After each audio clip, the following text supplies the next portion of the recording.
What's up, everybody? So, I am actually going to give you guys, real briefly, in this podcast, my reasons why in my life and what I choose has always been Android and not an iPhone with iOS. It's a question I get a lot. I get this question a lot. And I vaguely answer the question on live broadcast on YouTube and stuff like that. But I understand people's interest in wanting to pick my brain and understand exactly why I rock Android. And so, in this podcast, that is the hot topic. So let's get into it and let's talk. I am going to openly tell you guys right now, my little makeshift studio, why Android? Why always Android? Every video since the start of your channel on YouTube has been about Android. You dabble in news with iOS. You dabble in news with Windows Mobile. But when it comes to hardware, when it comes to software choice, it's always been Android. Why? Excuse me for that cough. Well, I'll tell you guys why, in several different things. Some of them are your cliche answers you've probably heard from a lot of tech vloggers out there who actually take sides in this. And it may sound the same, but let me assure you at the end of this rant on this podcast, you're going to hear something completely different that you don't really hear from a lot of tech vloggers out there. So the first reason why I never use an iPhone, never used, let me retract that, never bought an iPhone, never immersed myself in the iOS ecosystem, is that I don't find simplicity something that I'm looking for in a mobile operating system. Apple, with its iPhone and its software iOS, one of the key points to that operating system is simplicity. All your icons on the screen, like all your nuts in a basket. Sure, the fanboys for Android would be like, no ability for widgets. iOS users would tell you there's a spot for widgets in iOS. I don't care about that kind of stuff. What I really mean is that simplicity. To me, simplicity is boring. Technology was really never actually supposed to be simple.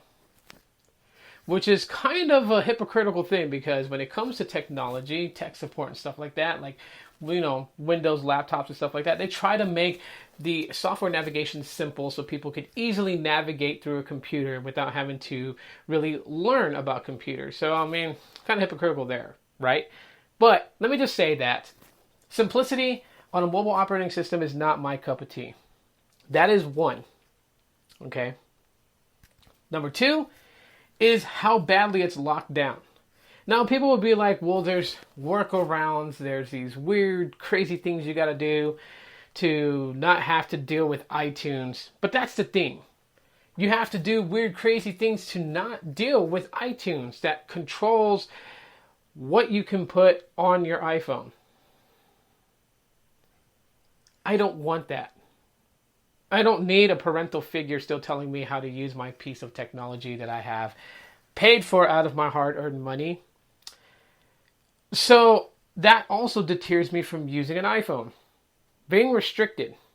Now, I know someone who is a fanboy of iOS is going to name me off probably a 20 gazillion reasons that Android is restricted. Valid point. Okay, but again, at the end, this will surprise you. So, restriction is one. Variety is another one. Okay?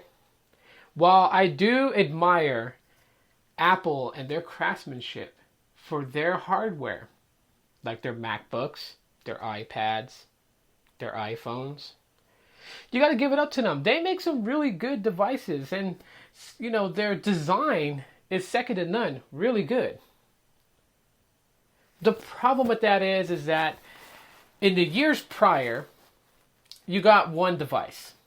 Up until recently, when Apple finally got with the program and understood that its loyal supporters, its loyal iOS followers wanted bigger devices. It was when they started to come out with a basic model and a plus model. And the Plus model would go 5.5 inches, and the basic model will go 4.7 inches. I don't ridicule Apple, but when they used to say that 3.5 was the perfect screen size, I mean, times change, everything evolves, technology moves. So when they used to make that statement that 3.5 was the perfect screen size for a person, basically trying to condemn Android for going bigger with their displays, going up to like 4.7 and 5 inches and 5.5.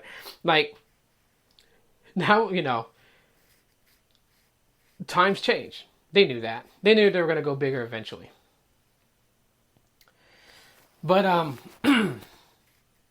variety. I like the fact that there are multiple different manufacturers who build hardware to house Android and even throw on an additional skin to make it look different from the rest. So I like the fact that I can stand in public, stand next to a guy that has an Android phone and he pulls his out and I pull mine out, and our phones do not match at all whatsoever. Our phones don't look identical. The only thing that we know is that his device runs Android and mine does too. Yes, fragmentation is a killer. That is one thing that I truly frown upon Android for.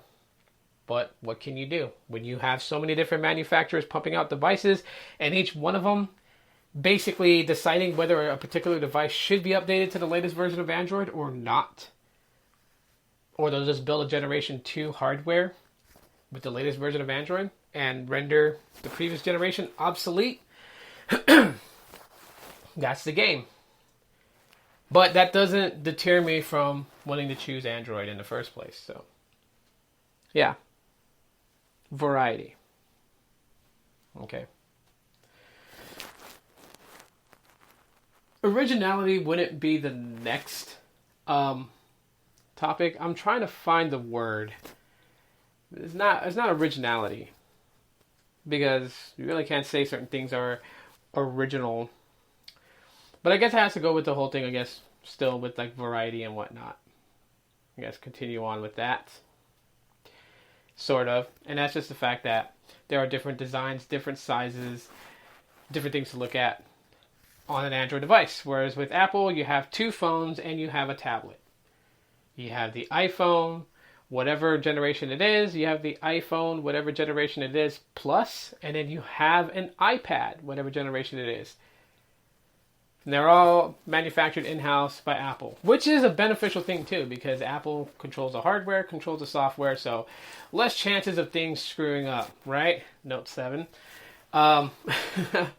So, yeah, that was probably one of the beneficial things of just having it pretty much like narrowed down to 3 pieces of hardware. But I'm not one that likes that. The absolute last reason would take forever to really explain. So in a nutshell, it's just Apple's practices as a business, what they've done over the last several years. And I'm not talking about the lawsuits in general. I'm just talking about everything that they have done.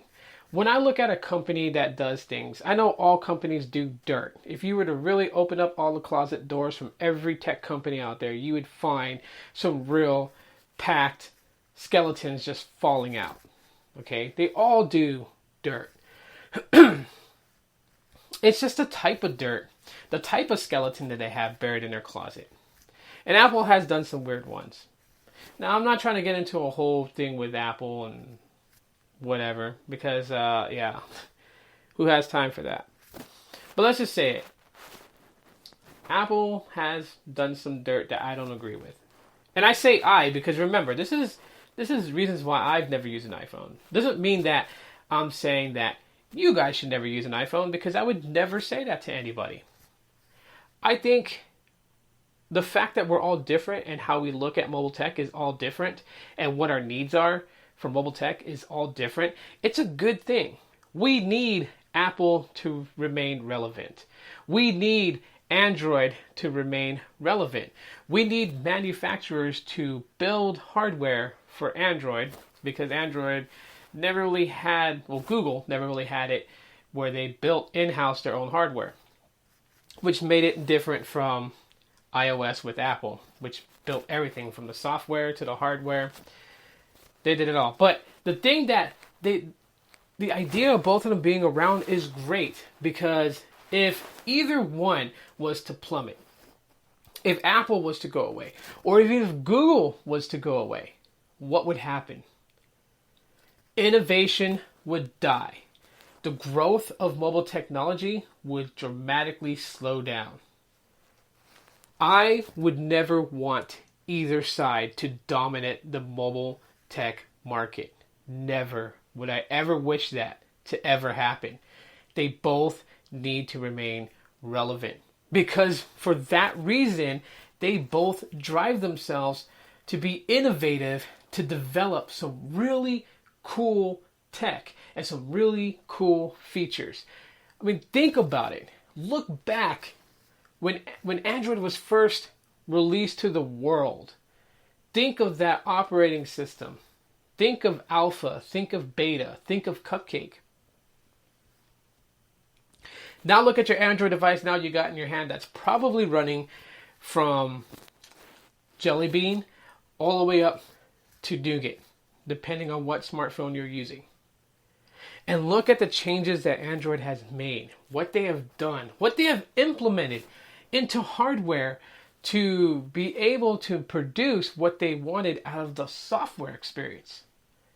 We've moved from typing in PIN codes and patterns and passwords to now basically biometric reading is now a form of security, and a trusted one. We've even dabbled with an iris scanner that would unlock your device. Your eyeball would unlock your smartphone, something that we've seen in the 1993 movie Demolition Man, which would open doors and stuff like that. Both sides create some really cool features and thus pushes the competitor to go forward and make some really cool features. And so they both need to be around. Apple has done a tremendous job as far as the hardware they've put out, the software experience that their loyal customers love about them. Because trust me, if Apple sucked really bad, they would not be around. But for me, my opinion, I like Android. I like the manufacturers that produce hardware for Android. And I love the fact that they're around. I even like Windows Mobile, believe it or not. I personally feel that Windows Mobile is a kick-ass mobile operating system. And just the fact that it lacks app development, which would really change the way this game is running right now, Windows could be a force to be reckoned with. But that is its major problem. It doesn't have app development. So Snapchat, it doesn't even have like the latest version of Instagram. It still has a beta version of Instagram. It doesn't have a full YouTube app. It has none of those things that people use on a daily that you can find on both iOS and Android. And that's what holds back Windows Mobile. But as far as the mobile operating system itself, its fluidity, I have a Windows device that only has 512 megabytes of RAM and moves just as fast as a device that I have that has 2 gigs of RAM. That's how good Windows Mobile is, in my opinion. And at the end of the day, that's what it's all about. My opinion that I'm sharing with you. So you may disagree with me, and that is your right to. You may choose which operating system you like. That's the beauty of it. Not everyone has to be the same. So I hope you guys enjoyed my audio podcast as to why I rock with Android, why I have never bought an iPhone. And hopefully you guys didn't get offended by it. But if you guys enjoyed it, thanks so much for listening. If you're listening to this on YouTube, thanks so much. Yeah, first time I've actually really gone almost 15 minutes. So thanks for listening again, and have a blessed evening.